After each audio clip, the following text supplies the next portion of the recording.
Hello বন্ধুরা, তোমরা কেমন আছো? আশা করছি তোমরা সবাই খুবই ভালো আছো, আর আমিও খুব ভালো আছি। আর আমি নিয়ে চলে আসলাম তোমাদের জন্য আরেকটা নতুন ফ্রেশ ব্লগ। আর আজকের এই ব্লগটা খুবই ইন্টারেস্টিং হতে চলেছে, তো ব্লগটা মিস করবে না, পুরো দেখবে। তার কারণ হচ্ছে আজকে আমার ক্লোজ ফ্রেন্ড, তার আজকে বিয়ে। তো ওখানেই আমি এখন ফ্রেশ হয়ে চলে যাব, রেডি হয়ে ওখানেই যাব। তো আমি দোকান থেকে একটু তাড়াতাড়ি চলে এসেছি। তার কারণ হচ্ছে তোমরা বললামই আমার আজকে বন্ধুর বিয়ে। আর ওকে এখন গিয়ে ধুতি পাঞ্জাবি পরাতে হবে, কারণ দুটো বন্ধু অলরেডি চলে গেছে আমার। তো ওরা ফোন করে বলছে যে ভাই কিরে ভাই, কোথায় আছিস, কখন আসবি? আমি বললাম হ্যাঁ ভাই, আমি আসছি রেডি হয়ে। তো এখানে দেখতে পাচ্ছ আমি রেডি হয়ে সিধা চলে এসেছি ওর বাড়িতে। আর আমার পিছনে দেখতে পাচ্ছ এখন নাগভঙ্গ হয়ে আছে, ওকে রেডি করানো হচ্ছে, মানে ওকে ধুতি পাঞ্জাবি পরানো হচ্ছে। তো এখান থেকে সিধা আমরা চলে যাব বরযাত্রী, ওকে রেডি করি আমরা সিধা বরযাত্রী চলে যাব।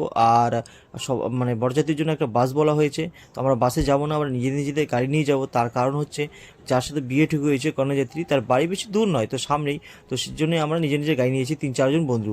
আর আমার গাড়িতে রয়েছে তোমার দিদি ভাই, আমি আর আমার ছেলে। তো এই তিনজন আমরা যাচ্ছি আমার গাড়িতে। আর সব দেখতেই পাচ্ছিলাম আমার 3-4 জন বন্ধু, ওরা ছিল নিজেদের গাড়ি নিয়ে। তো আমরা বেসিক্যালি কিছু দূর গিয়ে দাঁড়িয়ে যাই। তার কারণ হচ্ছে আমাদের আগে যে বাস বেরিয়েছে, তো বাস রাস্তা চেনে না, যে কন্যাযাত্রী। তো সেজন্যই আমরা এখানে দাঁড়িয়ে আছি। তো আমার বন্ধুর গাড়িটা বেসিক্যালি সবার আগে যাবে, তারপর হচ্ছে বাস যাবে, তারপর হচ্ছে আমরা যাব। আর আমিও চিনি না কন্যাযাত্রীর বাড়ি, তার জন্য আমরা এখানে দাঁড়িয়ে আছি সবাই। তো এখানে দাঁড়িয়ে কিছু সেলফি তুলে তারপর আমরা যখন বাস আসে তার পিছনে রওনা দিই আমরাও। দেখতে পাচ্ছ আমাদের আগে বাসটা যাচ্ছে। তো একে ফলো করতে করতে আমরা যাব। আর এর আগে আমাদের বন্ধুর যে গাড়িটা পিছনে দেখছিলে, ওই গাড়িটা অলরেডি আগে চলে গেছে, বাসকে ডাইরেকশন দিতে দিতে। তো বন্ধুরা যাওয়ার আগে কিছু দূর গিয়ে আমরা একটা পেট্রোল পাম্পে ঢুকে যাই তেল ভরার জন্য। তার কারণ হচ্ছে বন্ধুরা আমার গাড়িতে তেলের কাঁটাটা শো করে না, একটু প্রবলেম দেয়।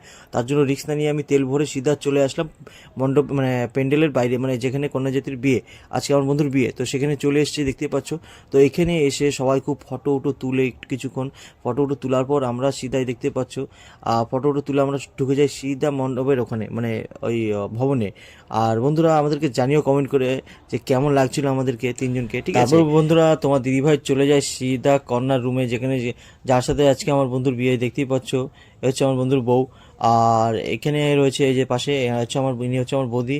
আর এই যে আমার ছেলে, দেখতে পাচ্ছ খুবই দুষ্টু চ্যাংড়া, খুবই দুষ্টু, কি বলবো, ওর দুষ্টুমি সীমা নেই। আর এখানে হচ্ছে বন্ধু আর বন্ধু, এখানে হচ্ছে বন্ধুর বউ আর বন্ধুর বাচ্চা ছিল। আর এই দেখতে পাচ্ছ যার সাথে আজকে বিয়ে। তো ওখান থেকে সিধা চলে আসলাম আমরা মণ্ডপের সামনে, এই যেখানে এই মণ্ডপে এখন বিয়ে আয়োজন হচ্ছে। তো এখানে বিয়ে হবে। আর আমি আজ পর্যন্ত কোনো দিন কোনো বিয়ে যে আমি পুরো দেখেছি আমার তো মনে নেই।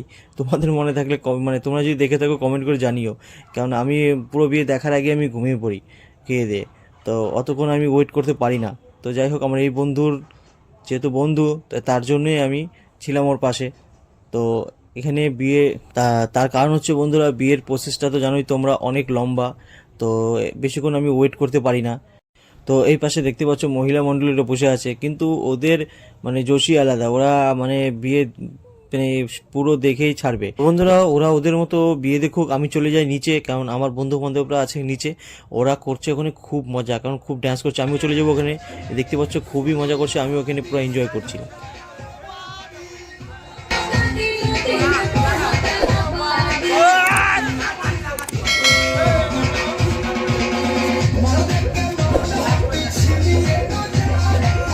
তারপর বন্ধুরা আমরা সবাইকে নিয়ে চলে আসলাম মণ্ডপের সামনে। আর কারণ মণ্ডপের সামনে সবার প্রয়োজন পড়বে, দেখতে পাচ্ছ মালা বদল হচ্ছে এখানে। তো তার জন্য সবাইকে নিয়ে সিধা এখানে চলে এসেছি। তারপর এখানে মালা বদল হয়ে যাওয়ার পর আমরা সিধা চলে যাই খেতে। তো ওখানে খাওয়া দাওয়ার ওখানে বসে পড়ি। এখানে দেখতে পাচ্ছ তোমার দিদি ভাই, আমার ছেলে, আমার দাদা বৌদি সবাই মিলে বসে পড়েছে, আর বন্ধু বান্ধবরা সবাই বসে পড়েছে। তো আমরা ওখানে খেয়ে দিয়ে সিধা আমরা চলে আসি বন্ধুর রুমে, যেখানে বন্ধু আর বন্ধুর বউ ছিল। তো ওকে আমরা বলি যে ভাই আমরা আজকের মতো যাচ্ছি, দেখা হবে আবার পরে। তো ও বলে ঠিক আছে ভাই তোরা যা। তো আমরা ওখান থেকে বেরিয়ে যাই। আর বন্ধুরা তোমাদের আজকের এই ব্লগটা কেমন লাগলো তোমরা কমেন্ট করে অবশ্যই জানিও। যদি ভালো লাগে তো লাইক শেয়ার কমেন্ট করতে ভুলবে না কিন্তু, ঠিক আছে? তো চলো দেখা হবে আরেকটা নতুন ফ্রেশ ব্লগে, ততক্ষণ চলো টাটা বাই।